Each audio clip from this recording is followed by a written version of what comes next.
Good morning, how are you? Good morning, everyone. I'm Dr. Claudia Schrader, President of Kingsborough Community College. It is my pleasure to welcome everyone to the KCC campus for the official launch of a new career training program for youth in foster care called V-CRED. V-CRED is an acronym that stands for Vocational Training that emphasizes a continuing responsibility towards education and development. Joining us in this announcement are New York City Mayor Eric Adams and CUNY Chancellor Felix Matos Rodriguez. The last time that the three of us were together at KCC was at June 2019 at my investiture, and it's good to have them back. ACS Commissioner Jess Denhauser also joins us, along with V-CRED students Antoinette Grant and Lola Ramasior, and the program's partners who are seated in the audience. It's no secret New York's workforce is hungry for skilled workers. New York City employers in the fields of information technology, electrical works, allied health, pharmacy, and the building trades are looking to hire people with vocational training in these demanding areas. Kingsborough is proud to host the EMT and pharmacy tech components of V-CRED, joining fellow CUNY colleges that are hosting other components of the program. We are committed to helping all those who enter our gates achieve their academic and professional goals and go on to be contributing members of our communities. I want to acknowledge some people who have helped to bring this program to fruition at KCC. Dr. Simone Rodriguez-Dorisant, KCC's Vice President for Workforce Development, Continuing Education, and Strategic Partnerships. Alyssa Levine, KCC's Director of Workforce Programs and the team in Workforce Development and Continuing Education. KCC Professor Osama Mansour, Program Director, EMT and Paramedic.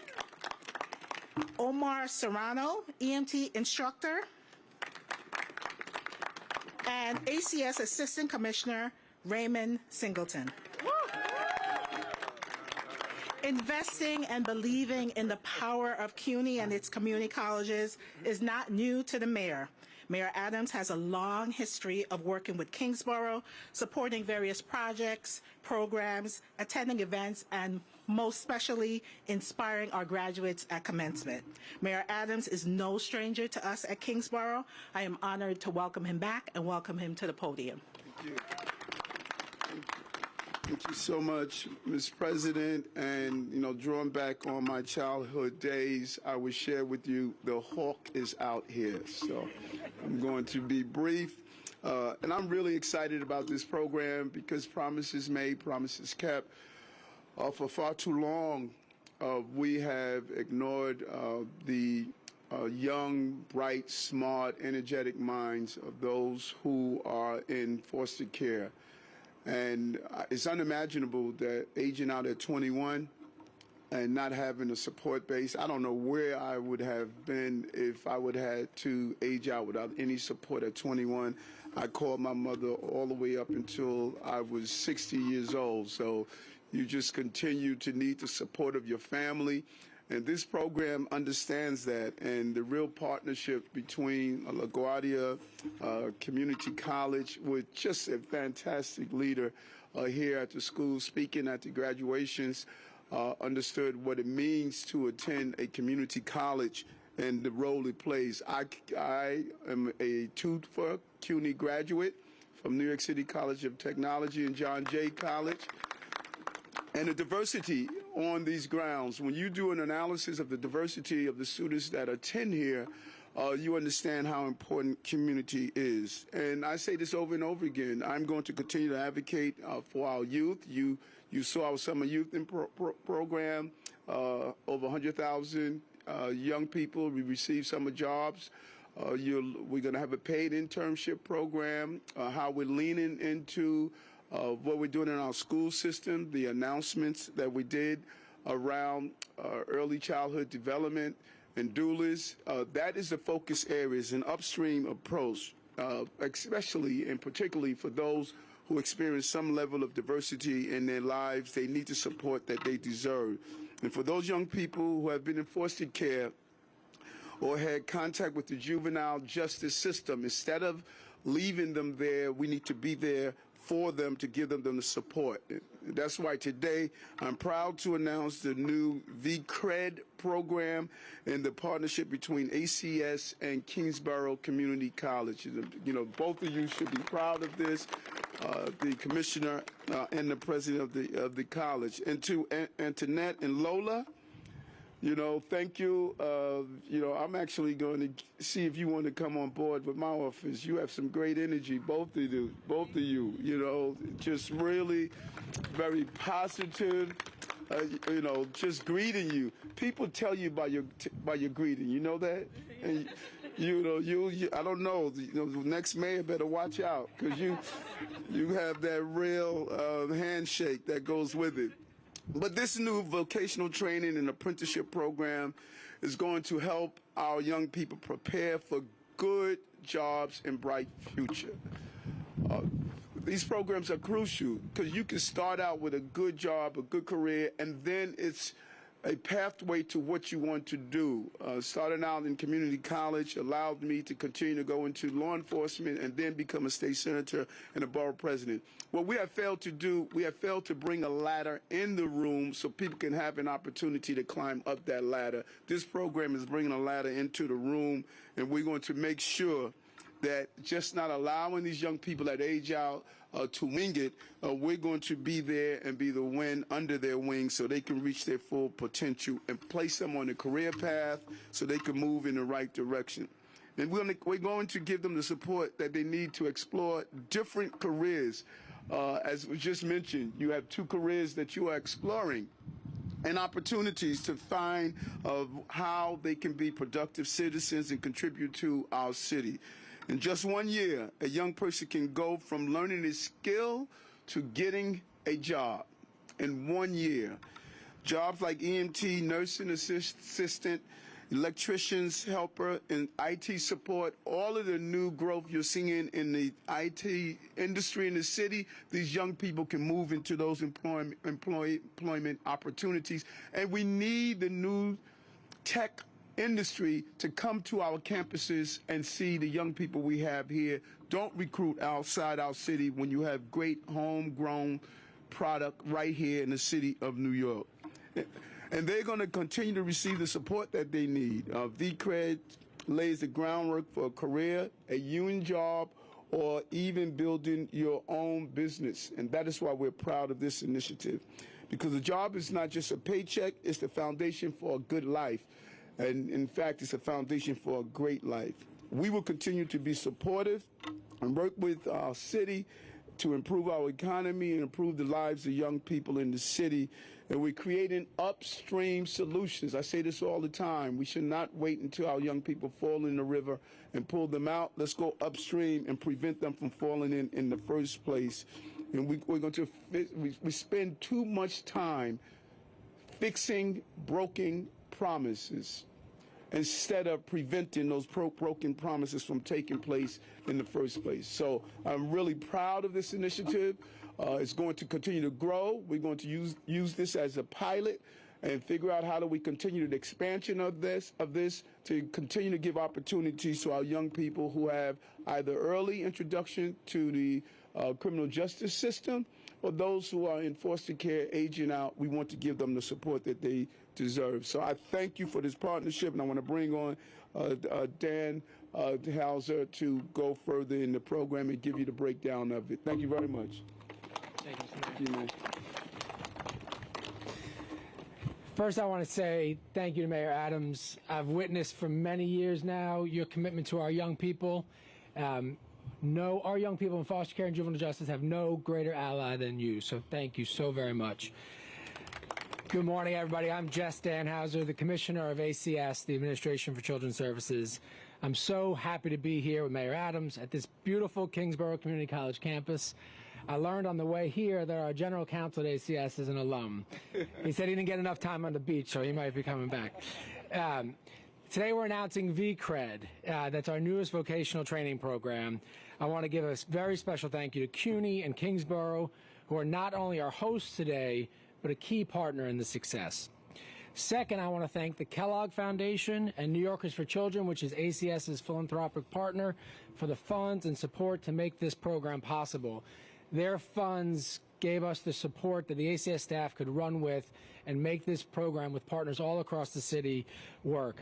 I want to thank that team. I want to thank Deputy Commissioner Julie Farber, Associate Commissioner Yuri Pollack, and a very special thank you to Assistant Commissioner Ray Singleton with the phone right there. He has been the man who's been making magic out of all this, and Ray, thank you from the bottom of my heart. Your commitment to our young people, all of yours, is very, very special. And a big thank you to Antoinette and Lola, who I know, and she gave me an update on her brothers and how well they're doing today, which warms my heart. So learning about your success and the impact of the program obviously is so important to us. We want to continue to grow opportunity for young people in foster care and juvenile justice. So V-CRED is a vocational training and apprenticeship program for youth aged 16 to 24. And you've heard the mayor talk about upstream. Upstream also includes sticking with our young people. When we're in a relationship with young people, we want to do right by them and make sure we don't drop them at the most important parts of their life. The mayor has been a huge proponent. It would not have happened without him of Fair Futures. And before we had Fair Futures, which was a coaching program, we'd struggle to get kids into vocational programs. We signed up 45 almost overnight. And we have 45 next year, but we can continue to grow this program on the foundation of that coaching model.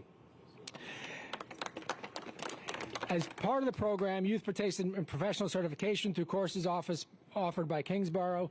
This ambulance isn't always here. It's here because this is where young people are learning.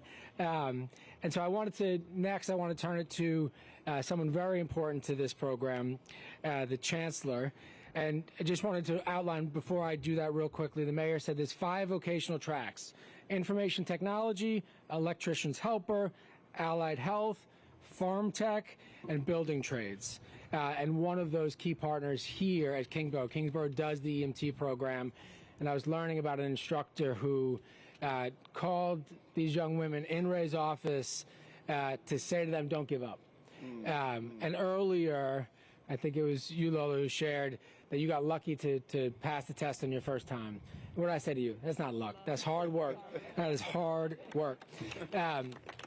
CUNY is absolutely vital to the social mobility of our young people. Chancellor Matos Rodriguez has been an ally for our young people for a long time. Most of our kids in college are going to CUNY and thriving in CUNY because of all the programs they have to welcome them. And this is just another addition and speaks to your commitment to our young people. Chancellor. Thank you. Well said. Good morning, buenos dias. Delighted to be here. Thank you, Mayor, for your support and your leadership. Thank you, President Schrader, for allowing me to come into your sacred grounds here at Kingsborough Community College to announce this great partnership and this great program. Thank you, Commissioner, for all your hard work. In a previous life, I used to be the equivalent of the ACA Commissioner back in Puerto Rico, so I know how important your role is. So you always have an ally with me at CUNY. Delighted to be part of this partnership. The mayor has stressed his commitment to our young people. There are no group of youth that have, in the higher ed, worse outcomes than foster youth, right? If you look at all the statistics, right, our kids in foster care have the most challenges in connecting with higher education, in getting a career, in getting a major, in getting a profession, in getting a vocation. Programs like this go to break that great silence and to make our commitment to those who've been affected by violence in their family life to sort of get their life back in and contribute as the way they want to do. So I commend both of you for what you have achieved, and I know you're going to be achieving even more. I know that CUNY is committed to be a partner with the mayor, with ACS, with all the agencies in this work. Kingsborough is a great site for this. Many great things happen at Kingsborough here under the leadership of President Schrader. We're one of the 8 partners, the only 8 schools in the state that is partnering with Amazon in the new program in which they're going to pay their employees to be able to continue their education, to continue to revitalize our economy, as our mayor has prioritized and has said. Kingsborough, right, one of 6 CUNY schools in the country selected to participate in the Aspen Institute Award for Community College, which is like the Nobel Prize for community colleges. You have to be invited to compete, and the only schools in the entire state of New York that got invited, 6 CUNY community colleges, Kingsborough being one. So we're competing for $1 million. So stay tuned for that great announcement. Kingsborough has also been a hub. The mayor has outlined a vision to make New York City sort of the wind power and green technology hub of the Eastern Seaboard. We're in partnership with that great vision that the mayor has. And I want to end with 2 things. CUNY is an indispensable ally in the work the mayor is doing to bring New York City back, to bring the economy back in an equitable way. We'll do whatever we can do to be a partner, to do that, to continue to be that engine of social mobility. And one of the great things about this B program is the component that connects with paid internships and apprenticeship. I've told the mayor that whenever they do my tombstone, I wanted to say Felix Matos Rodriguez, patron saint of CUNY paid internships and apprenticeships. Why? Because that put money in our students' pockets, which they need for food insecurity and home insecurity and all the things we know prevent them from completing. It connects them to the world of work. The mayor spoke about that at the beginning, how important that is. And we also have good data that the students that participate in paid internships and apprenticeships graduate faster, and when they go to the workforce, they get a job quicker, and they have a first-time pay that's higher. And that is all music to our ears, and we're committed to those programs. So thank you, Mayor, for your vision, and we're delighted to be here and to be able to do more. So thank you. Thank you so much, Chancellor. So now, while we're all here, I'm very, very thrilled to welcome up 2 of our young people. And I want to tell you in advance, not only have they finished the program, they've already passed their exams. So Antoinette and Lola, will you come join me, please? This is Antoinette McKnight and Lola Ramasor. Hi. They're going to share a little about their experiences. Go ahead. Go. Hi, my name is Lola Ramasor, and I've been participating in the new V-CRED program, and I've been receiving training in both EMT and pharmacy tech. Pharmacy tech is what I'm doing right now as a recent. The instructor, Omar Serrano, he was really awesome. He was funny and very engaging. The setting is nice. The lab is even better. I really love the medical field, so it was like watching a step of my dreams like unfolding. It's challenging yet refreshing at the same time, and I think that's what learning is all about. So scary but exciting. The program was extremely beneficial because I can go to school for free and have a guaranteed job at the end of it. And the concept of V-CRED is amazing for minorities who are willing to take bold opportunities and that have drive for learning new things. Having extra support from peers and staff is also amazing. And we need more programs like V-CRED that is daring and engaging to help communities find affordable, free programs to attend. This is the first step to influencing other fundraisers to help programs like V-CRED succeed and give our minorities what we need the most, which is support. Thank you.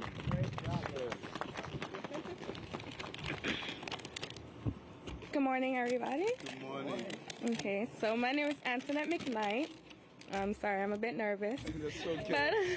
So am I. Okay, so my primary goal is to become an FDNY paramedic, and it's always been something that I wanted, like, as a little girl. I always figured I'd either want to be in the law or the medical field, and medical just was within, so that's what I chose.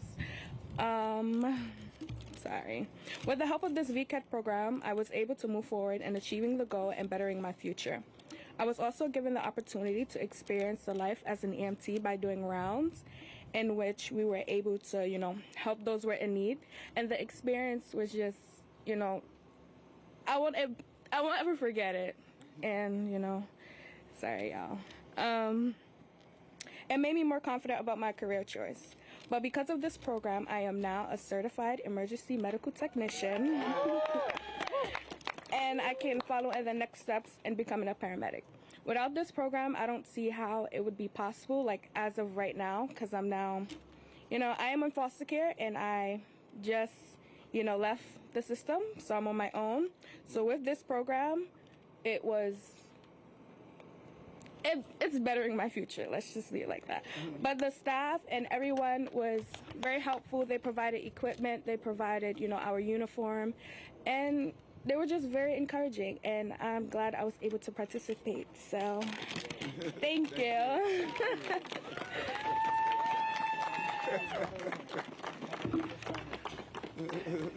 I just heard the chancellor tell Antoinette she's not alone. That's darn right. That is darn right. Antoinette told me earlier she was nervous, and I said, you know, nerves are important because it means it matters. And this program matters, so thank you all for being with us today. Thank you for all of our partners. Thank you, Mr. Mayor. And I think we're available for a few questions. We're going to start on topic. Emily. Good morning, Mayor Adams. Hey, how are you? I'm well, thank you. So New York City has about 500,000 fewer private sector jobs than it did pre-pandemic. We have the largest employment deficit in mainland United States. Do you think that's due to not investing in fields like the ones that VTech is focused on, or what is it? A combination, and you hear me use the term all the time. There are many rivers that feed these crises. Number one, we need people back to work. The financial ecosystem is crucial. I need the accountant in the office so that they can go to the local restaurant so we can make sure that everyone is employed. This is not a city where you can remotely have employment, and that's feeding our really unemployment numbers. Yesterday I was out in Broadway. We had the lights coming back on in Broadway. That feeds our tourism. The amount of tourists we receive in the city is crucial. So there are many rivers. We must ensure all those rivers are flowing. And having our young people receive the proper training and skills is going to allow them to be employed. Too many of our jobs are being, one, we're recruiting people from outside the city. Number two, we have too many New Yorkers who are not in the city, and they're carrying out jobs remotely. And it's draining our economy. So we're doing a full push to get people back to work, get jobs back here in the city, train our young people so they can be employed, so we can turn around these numbers. Good morning, Mr. Mayor. How are you? I'm good. How are you doing? Wondering some specifics about the program itself. How many students are going to be able to be trained every year? What's the budget for the program? Okay, we're starting with 45 now. We're going to make sure we iron out all the kinks so we can get it right. But we're going to lean into this. I'm a big believer that we failed foster care children far too long. We know 6,700 age out every year. Only 20-something% graduate from high school, 3% graduate from college. Yet we know the numbers, but we did nothing about it. And so this is one of many approaches we're going to make to really zero in on foster care. More likely to be unemployed, more likely to be a victim of a crime or dealing with criminal behavior, more likely to deal with mental health issues. So we just ignored this population. It fed the problems we have in the city. And so we're starting out with 45. There's a commitment with the Kellogg Foundation. We're going to do another 45 next year, but we're looking to do more than that. We want to, these two young ladies are going to be our recruiters. They're going to help us go into foster care locations and get young people engaged. The exact dollar amount, do you know the dollar amount?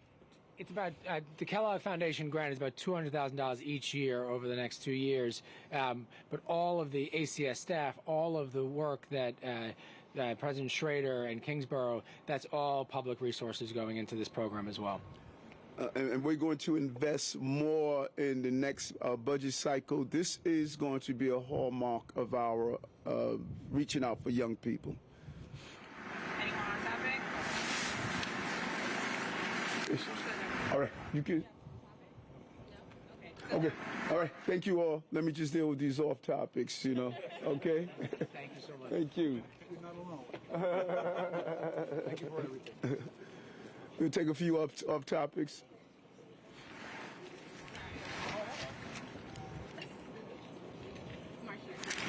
Good morning, Mr. Mayor. Marsha, How are you? how are you? I want to tell you I like your socks. I'm a socks guy. I would like to talk to you today about your effort to close down the homeless encampments. It's a two-part question. The first part is this. Homeless advocates say that you need to offer more safe haven beds and other facilities because most of the people on the street don't want to go to congregate shelters. I know you're opening a safe haven place in the Bronx today. I want to know what other programs you're developing so that people who live in these encampments will have a place to go that's not the street. And the second part of the question is why you think it's important to do this. Do you think it's going to bring tourism back? Do you think it's going to convince people who move to Florida to come back, that it's going to make New York City more appealing as a city? No, it's a great question. And I am just so amazed, Marsha, that we believe is dignified to allow people to live on the streets. That just shocks me. It shocks me that we believe it's all right that someone should live in a tree in the parks. I looked at some of the encampments. You should see the number of hypodermic needles on the ground, human waste. People are not allowed to take showers. They're not allowed to take care of themselves. That is just so undignified. And so when I hear people say to me, oh, why are you taking down the encampments? Are you doing it because you want the city to look better? No, I want us to do better. People should not live on the streets where they can't take care of themselves. I made a commitment that I'm going to give people the treatment they deserve with the safe haven beds, and I'm going to live up to that. And there are those who are going to criticize me, and that's fine. They have the right to do so, but they also have a right to get in the streets and help the people like I'm doing so. We're walking past people that are living on cardboard boxes in these makeshift inhumane houses. This is just not right, and I know it's not right, and I promised it, and I'm going to live up to it. I know you're opening this new safe haven place in the Bronx. Are there other plans on the drawing board so that you can help these people? Because most people just don't want to live in city shelters. They say it's not a good situation for them. And I understand that. And, you know, in the city, we cannot stop people from living on the streets, but we cannot tolerate these makeshift, unsafe houses on the side of highways and trees, in front of, schools and parks. This is just not acceptable, and it's something that I'm not going to allow to happen. We've normalized, I say this over and over again, we've normalized dysfunctionality in our city. And I am not going to ignore what I'm seeing like other people are willing to do so. I see the dysfunctional actions of our city, and I'm not going to pretend as though it doesn't exist. There's nothing dignified about people living on the streets. And so we're going to give them the housing, the safest place for them to be in the shelter. I was on Randers Island on Saturday. I went up to the Bronx last week. I've been visiting shelters to see what's happening indoors. The shelter that I visited in the Bronx last week, I knocked on the door, spoke to some residents. The housing is good. People are talking about our right to shelter program here and the conditions people are living in. I'm doing these spot checks, not stating that I'm coming because I don't want people putting their best foot forward. And I'm seeing clean housing for people where they're able to get meals, they're able to take showers. Yes, we're going to continue to do better, but it is better than sleeping on the street with no bathroom, no shower, no conditions that are suitable. And so those advocates who believe I'm doing the wrong thing, come and see me. Let's do this together. But I'm not going to allow people to sleep on the streets in cardboards. It's not going to happen. Morning, Mr. Mayor. How are you? Good to see you. You too. The shelters seem to have a reputation among this population of being dangerous, of being too restrictive, and you see it in the numbers, especially the folks coming out of the subway. Very low percentage accept placement in a shelter. What other options can you offer them right now? We offer, first of all, this is a city where we have right to shelter, and as I stated, I'm visiting the shelters. You know, you got to inspect what you expect or you're suspect. I say that over and over again. And so I'm walking into shelters and I'm looking at what are we giving our clients? How are we treating them? How safe is it? And I have the HRA, the police department. They're going to give me a real analysis of how many crimes are taking place in the shelter. What is happening in the shelter? 'Cause perception can't be, it must match reality. The safest place for people who are homeless right now, the safest place is a shelter right now. We saw what happened 2 weeks ago. Thank God we were able to catch the person, someone walking around shooting people who are homeless. I don't want the residents of this city, our brothers and sisters who are homeless, to be in shelters. Right now, we're going to open new safe haven beds. Right now, we have the right to shelters, and I think there's a difference between those who are dealing with mental health illnesses and those who just need shelter while they temporarily move into permanent housing. We're getting ready to tackle firsthand. It was astonishing to me that we had over 2,000 beds that were open that we couldn't fill. I'm zeroing in on that, and I'm going to make an announcement of how we're going to rectify that. You know, listen, y'all know my motto, get stuff done. And the only reason I'm saying stuff is because I'm on TV. There's another way I want to say it, you know. But we got to do better. We have to do better. I inherited a dysfunctional city. What more can I say? My city is dysfunctional, and taxpayers deserve better. From a logistical standpoint, how many encampments are you aware of? How many have been looked at to this point?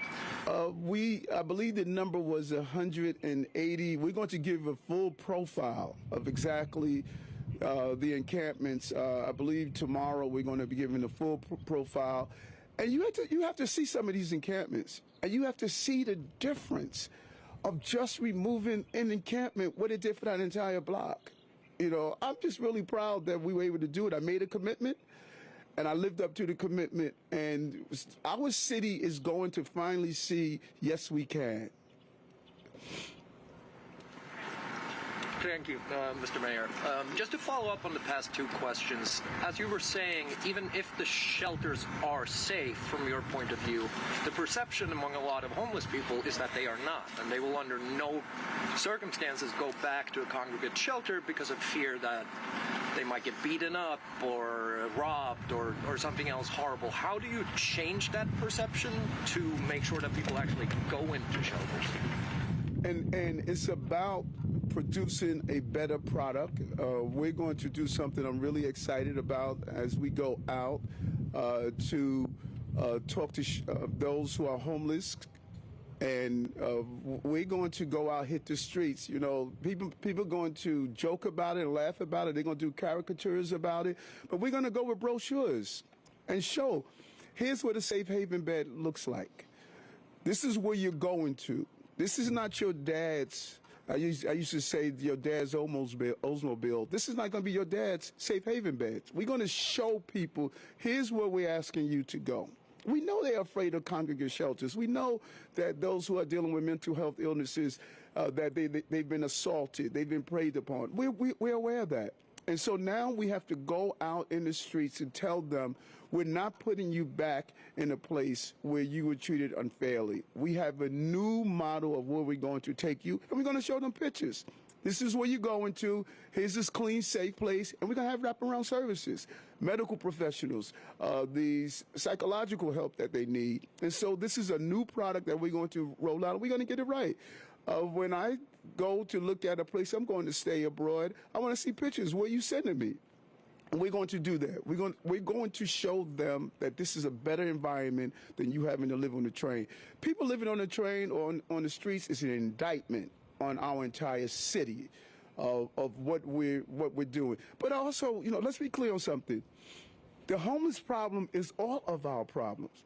if you're walking past someone sleeping on the street and you're a New Yorker and you're going home to your home, don't point to me and say, Eric, what are you doing? No, I got a better question. What are you doing? This is all of our city. You know, we need to all deal with people who are homeless and put them in a better condition.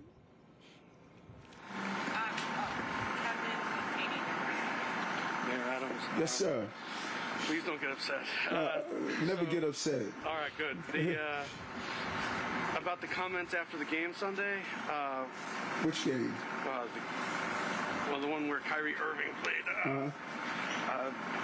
Since you lifted the mandate, what you said about his refusal to get vaccinated is about personal freedom. Can we ask what is the response is to the City Council Speaker, Adrienne Adams? She said last week she has serious concerns that Adams dropped the mandate and is a step away from following sensible public health-driven policies that prioritize equity.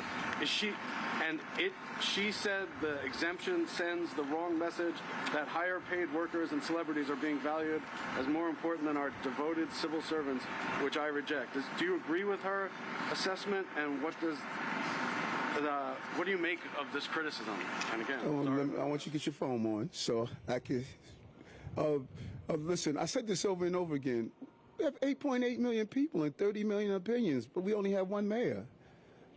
She's the speaker of the city council. We're going to agree and disagree sometimes. That's all right. You know, I don't agree with myself all the time. It's all good. I made a decision based on analysis, spent 2 days explaining the decision, and I have so much more I have to do in the city, and I'm focused on that. So she has the right to her opinion, and I have the right to carry out what's best for the city of New York. Really quickly, getting back to the homeless encampment. Yes. Are people given back their belongings if their encampment is taken down? Without a doubt. I have issued complete orders. We have a voucher system. We are not going to take away the private belongings of people. We are going to do this in a very humane way. We're not going to treat people in an undignified way. So without a doubt, their private property is going to be vouchered, and they're going to have an opportunity to recover it.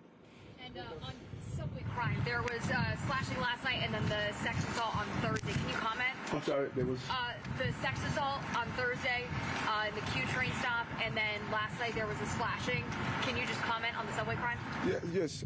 We have millions of New Yorkers that are using this subway every day, and they're using it in a safe way to get to and from. But the actual crimes and the perception of crime is going to destroy our recovery. And I must ensure that it's done correctly. Now, what we learned during the 80s that everyone want to ignore, people who commit crimes, they don't pay their fare. They hop the turnstile to commit a crime. And so we knew that you had to zero in on those that came into the system to commit a crime. We moved away from that. We stopped prosecuting those who were fare evasions because we stated it was criminalizing poverty. No, there's a way to get on the subway system if you don't have enough money to pay your fare. We've created an environment in our subway system where rules don't matter. I don't subscribe to that. We have been issuing tab summonses. We have been creating those who are violating the rules. They have been ejected. We have been doing thousands of stations inspections. And so I must bring back the sense of you can't do whatever you want in our subway system that has fed to criminal behavior in our subway system. A person should not be sexually assaulted on our system. They should not be robbed. They should not be slashed. They should not be pushed to the subway tracks. But we ignored it over these years. The system has turned into a place. Come in the subway system and do whatever you want. And so, people are pushing back on me, oh, there goes that mean po-po police officer Eric again. So what? Call me what you want. We're going to be safe. I'm like broccoli. You're going to hate me now, but you're going to love me later. Yes.